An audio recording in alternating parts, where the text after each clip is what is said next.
இந்திய நிதி செய்திகள் 10 ஜூலை காலை 6 மணி செய்தி அலைவரிசைக்கு வரவேற்கிறோம். இந்த செய்தி அலைவரிசையை உங்களுக்கு வழங்குவது இந்திய மற்றும் உலக சந்தைகளின் தாஜா செய்திகளுக்காக எங்களுடன் இருங்கள். ADB இந்தியாவின் FY27 வளர்ச்சி முன்னறிவிப்பை 6.6% குறைத்தது. ஆசிய வளர்ச்சி வங்கி இந்தியாவின் FY27 GDP வளர்ச்சி முன்னறிவிப்பை 6.9%இலிருந்து 6.6% குறைத்தது. நீடித்த எரிசக்தி அதிர்ச்சிகள் தேவையை பாதிக்கின்றன என்று தெரிவித்தது.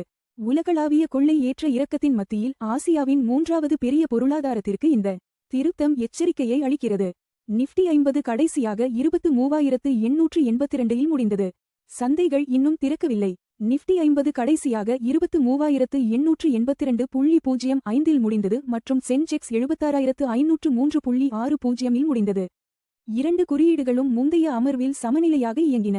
வெள்ளி ஜூலை 10, 2026 அன்று சந்தைகள் திறக்காத நிலையில் நிஃப்டி பேங்க் 56,742.60இல் கடைசியாக முடிந்தது. தங்கம் 1.47% உயர்ந்தது. வெள்ளி 3.71% தாவியது. தங்கம் கடைசியாக $4,130.90இல் முடிந்தது. 1.47% உயர்ந்தது. அதே நேரத்தில் வெள்ளி கூர்மையாக $60.32 உயர்ந்தது. சமீபத்திய அமர்வில் 3.71% அதிகரித்தது. கச்சா எண்ணெய் 2.29% வீழ்ந்து $71.84 ஆனதால் விலைமதிப்பு மிக்க உலோகங்கள் உயர்ந்தன.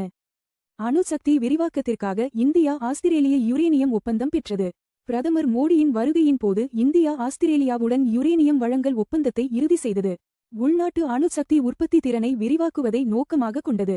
உலகளாவிய எரிசக்தி வழங்கல் கவலைகளின் மத்தியில் இந்தியாவின் சுத்தமான ஆற்றல் மாற்றம் உத்தியில் இந்த ஒப்பந்தம் ஒரு முக்கியமான படியாகும்.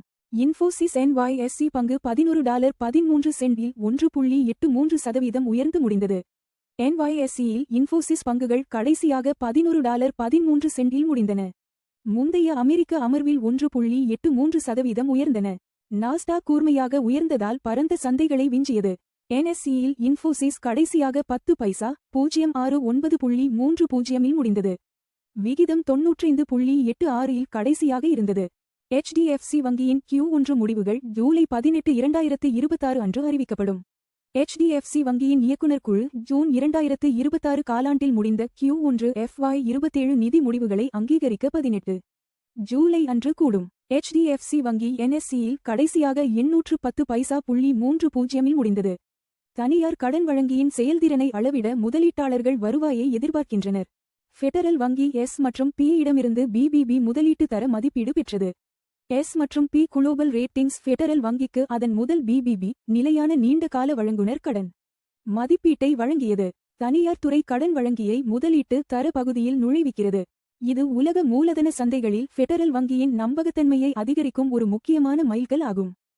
அப்போலோ மைக்ரோ சிஸ்டம்ஸ் பாதுகாப்பு நிறுவனத்தில் 41.33% பங்கை கையகப்படுத்தியது.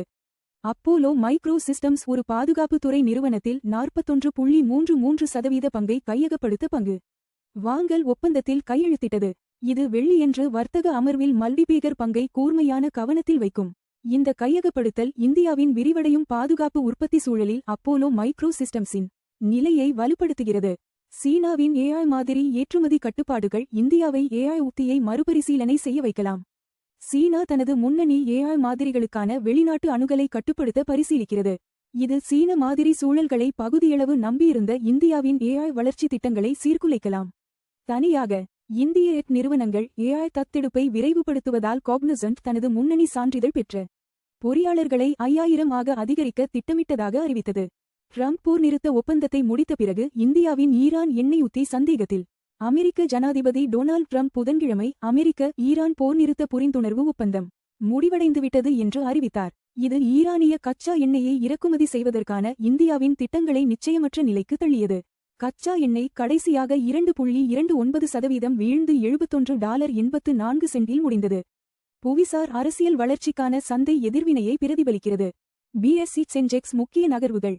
சென்செக்ஸ் 76,503.600 விழுக்காடு. 0 PTS. ரிலையன்ஸ் 1275.900 விழுக்காடு. TCS 2057.500 விழுக்காடு. HDFC வங்கி 810.300 விழுக்காடு. இன்போசிஸ் 1069.300 விழுக்காடு. SBI 16.900 விழுக்காடு ICICI வங்கி 1380.60 விழுக்காடு அதிக லாபம் ரிலையன்ஸ் 0 விழுக்காடு அதிக நஷ்டம் ரிலையன்ஸ் 0 விழுக்காடு தங்கம் விலை நேரடி புதுப்பிப்பு தங்கம் 4130.901.47 விழுக்காடு ஒரு ட்ராய் அவுன்ஸுக்கு தோராயமாகச் சமம் 1,27,313 ரூபாய் ஒரு 10 கிராம் தங்கம் விலை 1.47 விழுக்காடு உயர்ந்தது முந்தைய முடிவு $4,070.90 இலிருந்து தங்கம் விலைகள் உலக தேவை டாலர் வலிமை மற்றும் பணவீக்க எதிர்பார்ப்புகளை பிரதிபலிக்கின்றன வெள்ளி விலை நேரடி புதுப்பிப்பு வெள்ளி 60.323.71 விழுக்காடு ஒரு ட்ராய் அவுன்ஸுக்கு தோராயமாகச் சமம் 1,859 ரூபாய் ஒரு 10 கிராம் வெள்ளி விலை 3.71 விழுக்காடு உயர்ந்தது முந்தைய முடிவு $58.16 இலிருந்து வெள்ளி விலைகள் தொழில்துறை தேவை சூரிய ஆற்றல் மற்றும் மத்திய வங்கி கொள்கைகளுடன் தொடர்புடையவை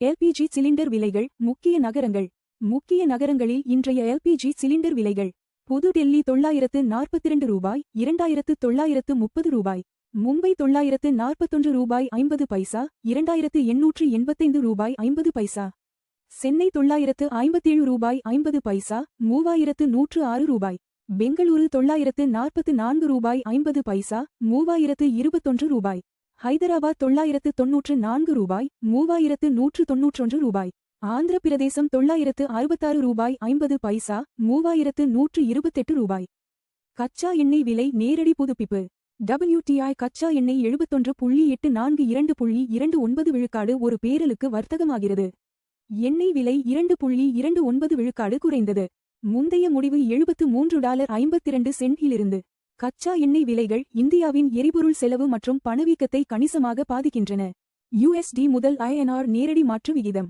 $95.860 விழுக்காடில் இந்திய ரூபாயுடன் வர்த்தகமாகிறது 0 ரூபாய் விழுக்காடு பலவீனமானது முந்தைய முடிவு $95.86 இலிருந்து பலவீனமான ரூபாய் இறக்குமதி செலவுகளை அதிகரிக்கிறது ஆனால் எஃகு மற்றும் மருந்து ஏற்றுமதியாளர்களுக்கு பயனளிக்கிறது இந்திய நிதி செய்திகளை பார்த்ததற்கு நன்றி தினமும் காலை மற்றும் மாலை 6 மணிக்கு எங்கள் செய்திகளை பார்த்துக் கொண்டே இருங்கள் லைக் ஷேர் மற்றும் சப்ஸ்கிரைப் செய்யுங்கள்